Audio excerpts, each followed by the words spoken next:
आपण पाहताय महाराष्ट्र खबर न्यूज। या बातमीचे प्रायोजक आहेत श्री गणेश ज्वेलर्स अँड सराफ दक्षिण पुणे।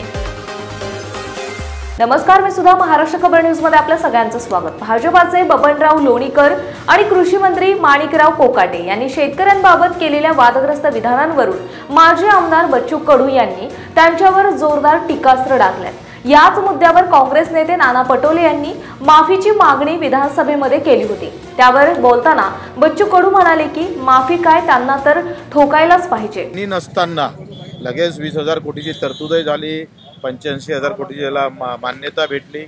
आम्ही शेतकरी खऱ्या अर्थानं जगण्यासाठी पीठ निर्माण करतोय, ते खऱ्या अर्थानं शक्तीपीठ आहे। या शक्तीपीठाची गरज नाही, शेतकऱ्याला वाचवणंच खऱ्या अर्थानं सध्या काळाची गरज आहे।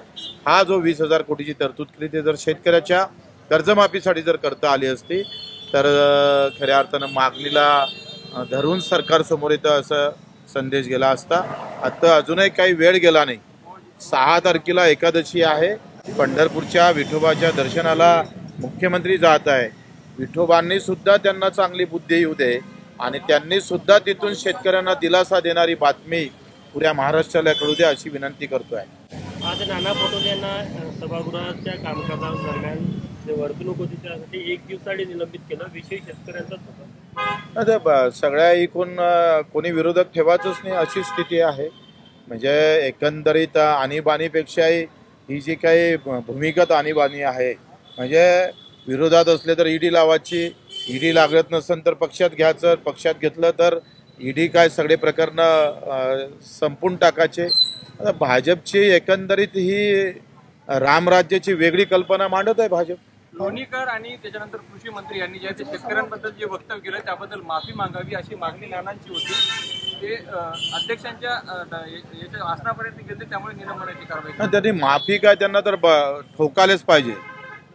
माफी मागून वागणार नाही एवढा म्हणजे नालायकपणा जर करत असेल तर लोणीकर ज्या पद्धतीनं बोलले आणि कृषी मंत्री ज्या पद्धतीनं बोलत आहे ते माफी मागा पुरतं मर्यादित नाही, तर त्याला ठोकून उरून पुरलं पाहिजे।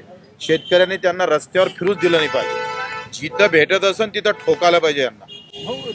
2 शेतकऱ्यांच्या आत्महत्या काल विदर्भामध्ये झाल्या, आत्महत्या वाढत आहेत। तुमची जी मागणी होती शेतकरी कर्जमाफीची, त्यावर काय स्टेटस आहे सरकार? आता 3 तारखेला मीटिंग लावलेली आहे। बावनकुळे साहेबांनी अधिक 10-15 मिनिस्टर त्याच्यात आहे।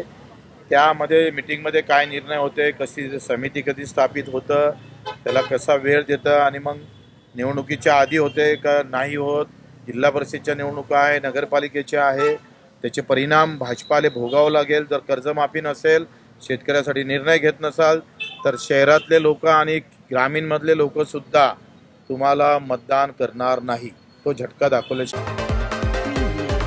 आपण पाहताय महाराष्ट्र खबर न्यूज।